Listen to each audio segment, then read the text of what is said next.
Muito bem. Esse é o terceiro vídeo da série Uma Vida com Propósito. Para quem está acompanhando, meu muito obrigado.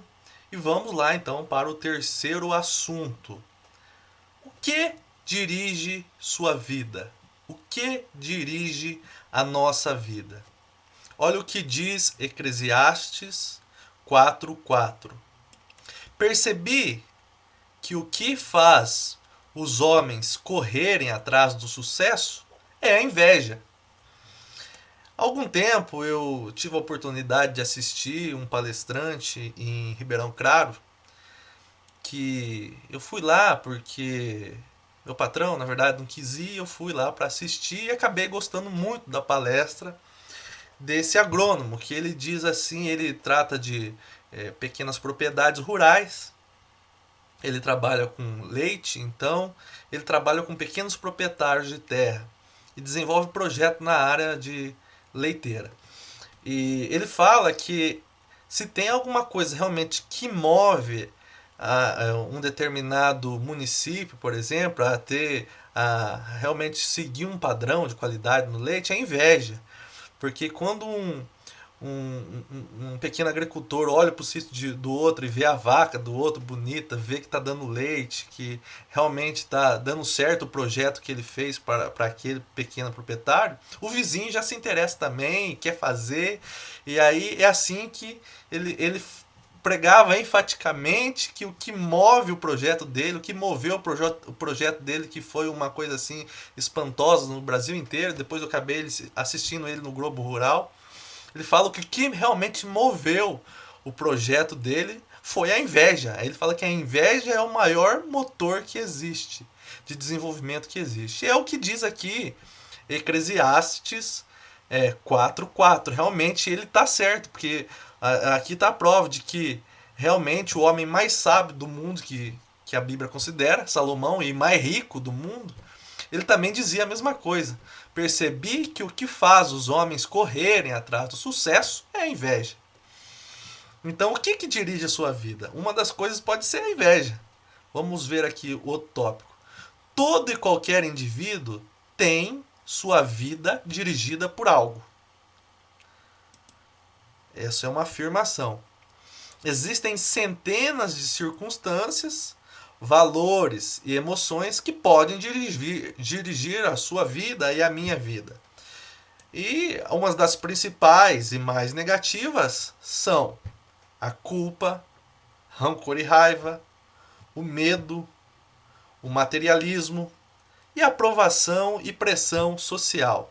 Vamos começar então aqui pela culpa, que pode ser um sentimento que tem movido você, que tem movido algumas pessoas e tem feito muita gente infeliz.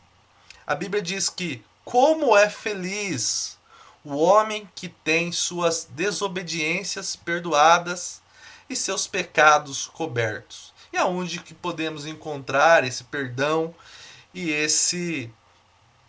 essa felicidade e esconder as nossas culpas e apagar as nossas culpas? Na verdade, Jesus veio exatamente para que possamos colocar sobre ele as nossas culpas.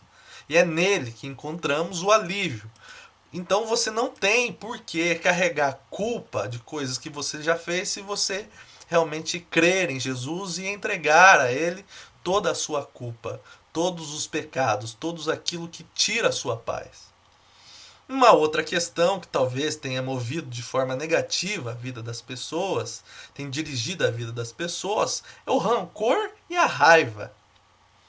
E a Bíblia diz que ficar desgostoso e amargurado é loucura, é falta de juízo que leva à morte. Então ficar desgostoso e guardando mágoa é loucura, é falta de juízo que leva à morte. Então, mais uma vez, o Jesus Cristo, entendeu? Que veio e morreu exatamente por esse motivo, é o alívio. Uma das coisas que o crítico do cristianismo diz, que os críticos do cristianismo diz, é que o cristianismo ele mostra o problema e dá a solução. Ele cura, ele machuca e depois cura, entendeu? Essa é uma das críticas, mas a verdade é essa, que realmente Jesus mostra qual é o erro e está ali para aquele que crê e acreditar ser liberto daquilo que prejudica, que dirige de forma errônea, que está contra os propósitos de Deus para a vida, para as nossas vidas. Uma outra coisa, uma outra emoção, um outro sentimento que pode estar dirigindo a nossa vida e nos prejudicando é o medo. E a Bíblia diz em relação ao medo o seguinte: no amor não há medo. Ao contrário, o perfeito amor expulsa, apesar de que aqui está errado o que vocês estão vendo, né? Mas é expulsa. Expulsa o medo, porque o medo supõe castigo. Aquele que tem medo não está aperfeiçoado no amor. E aqui a gente não fala no medo natural, a gente fala de um medo que atrapalha, que já me atrapalhou muitas vezes e com certeza já atrapalhou você também. É aquele medo que incomoda, que não nos deixa agir. Então, esse é o medo que aqui fala que o que está faltando na verdade é crer mais em Deus e ter mais a presença e o amor de Deus na nossa vida. Então nós não, talvez, quando sentimos esse medo é por uma certa fraqueza e nós não entendermos o amor de Deus para a nossa vida. Uma outra circunstância, valor ou emoção que pode estar dirigindo a nossa vida é o materialismo. Eu acho que hoje em dia talvez seja uma das principais causas, um dos principais motoristas da nossa vida seja o materialismo. E a Bíblia diz que a verdadeira proteção só pode ser achada naquilo que nunca poderão tomar de nós, que é o nosso relacionamento com Deus. Na verdade, isso não é a Bíblia que diz, na verdade é o autor do livro que diz que a verdadeira proteção só pode ser achada naquilo que nunca poderão tomar de nós, que é o nosso relacionamento com Deus. Como a Bíblia é feita de princípio, na verdade esse é realmente um princípio bíblico, o nosso relacionamento com Deus. Então o materialismo, ele pode acabar, você pode comprar muitas coisas, mas de uma hora para outra ele pode a sua riqueza acabar. Então ele não é segurança suficiente para a nossa vida. O que realmente é proteção para a nossa vida e segurança para a nossa vida, e o que nos deixa em paz é o relacionamento que temos com Deus. A outra questão ou circunstância que pode estar dirigindo nossa vida é a aprovação e a pressão social. Os que seguem a multidão normalmente acabam perdidos nela. Ser controlado pela opinião dos outros é uma forma segura de deixar de lado os propósitos de Deus para a nossa vida. Que interessante, né? Se você está sendo controlado pela opinião dos outros, na verdade isso é uma forma segura de deixar de lado os propósitos de Deus. Não me interessa o que Deus diz, interessa o que as pessoas dizem. Então é um problema sério. Por quê? Porque a Bíblia diz que ninguém pode servir ao mesmo tempo dois senhores. Você segue os propósitos de Deus ou você realmente fica amarrado na pressão e na aprovação social e vive essa vida mesquinha, em vez de pensar nos propósitos de Deus. Bom, qual que é o resultado de uma vida cheia de culpa, de rancor e raiva, de medo, de materialismo e de aprovação social? Então a gente viu aqui que tudo isso pode desencadear uma vida como... Olha o resultado disso tudo aqui. Ó, potencial não aproveitado. Então quando você tem medo, por exemplo, pode estar inibindo o seu potencial. Estresse desnecessário, você fica muito estressado, muito angustiado. E quando fica se sentindo culpado ou quando tem alguma coisa que te deixa com rancor ou com raiva. E uma vida não realizada. Quando você está cheio disso aqui, não tem como você ter uma vida realizada. Então, todas essas circunstâncias, emoções que estão dirigindo a nossa vida pode estar causando essas coisas na nossa vida. A gente pode estar sendo não muito bem aproveitado, a gente pode estar ficando muito cansado, muito estressado e estar levando uma vida sem sentido. E o propósito desse livro nos dar um sentido maior para que possamos viver. Então, essas são as desvantagens, as coisas ruins. E qual é a vantagem de uma vida dirigida por propósito? É uma vida com sentido. Inclusive, eu já até li um livro que chama Em Busca de Sentido, de Viktor Frankl, que era um psicólogo que estava no campo de concentração. Ele fala sobre essa questão de esperança, como a esperança influencia a vida das pessoas, tanto para o bem e às vezes para o mal.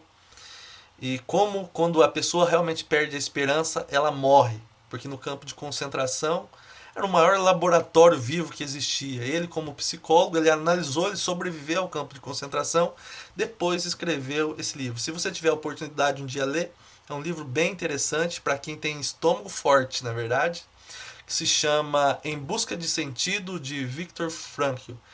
E ele fala exatamente sobre essa questão de ter esperança, de ter um sentido para a vida, como isso realmente nos ajuda a viver. Então, uma das vantagens de uma vida dirigida por propósito é ter uma vida com sentido, é ter uma vida com esperança, é ter mais tempo na medida em que a gente foca os propósitos e não atira para todo lado, que não fica muito buscando dinheiro, que fica se importando com o que os outros falam, que fica com medo. Então você fica muito nessa vida de materialismo, de medo, de rancor, de raiva, de culpa, de aprovação social e acaba atirando para todo lado, vivendo coisas que não precisava viver. Como a gente viu no primeiro vídeo, um dos propósitos da Bíblia não é ensinar algo, na verdade. Às vezes é nos tirar muitas coisas e focar no que realmente é importante. E o que é importante? O que é importante é viver eternamente, ter paz de espírito, ter bens que dê para sobreviver, não viver ambiciosamente e viver uma vida sem propósito. Então, uma das vantagens de uma vida dirigida por propósito é ter mais tempo e focar no que realmente importa.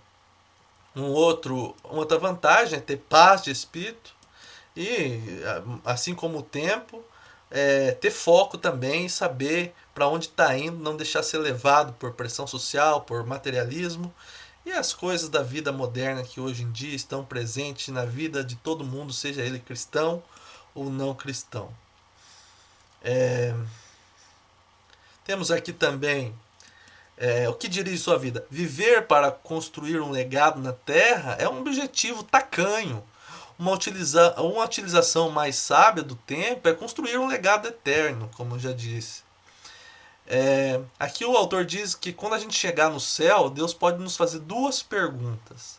E a pergunta é: o que você fez com o meu filho Jesus Cristo? Você creu? Você acreditou nele? E a segunda pergunta é: o que você fez com o que eu te dei? Você usou para o benefício próprio seu? Como você usou aquilo que eu te dei? Entendeu? São duas perguntas que é para a gente refletir e para a gente perceber como a gente está usando nossos talentos, como a gente está usando nossos bens e o que a gente tem feito do filho dele. Nós temos acreditado nele? Ou temos acreditado em qualquer outra teoria, em qualquer outra filosofia e tem deixado de lado o que é realmente importante, que é Jesus Cristo? As reflexões do terceiro dia é a seguinte: viver com um propósito é o caminho para a paz, porque você não fica atirando para qualquer lado. E o versículo é: Tu, ó Senhor, dás paz e prosperidade às pessoas que têm uma fé firme, às pessoas que confiam em Ti. Um outro ponto de reflexão é: a opinião da minha família é a força que dirige minha vida? Por quem você está sendo dirigido? Você está sendo dirigido pelos propósitos certos? Eu estou sendo dirigido pelos propósitos certos? Ou tenho atirado para todo lado? Que forças quero que dirija a minha vida? Fica aí essas questões para você refletir. E amanhã nós estamos de volta aqui com o quarto vídeo dessa jornada, Uma Vida com Propósito.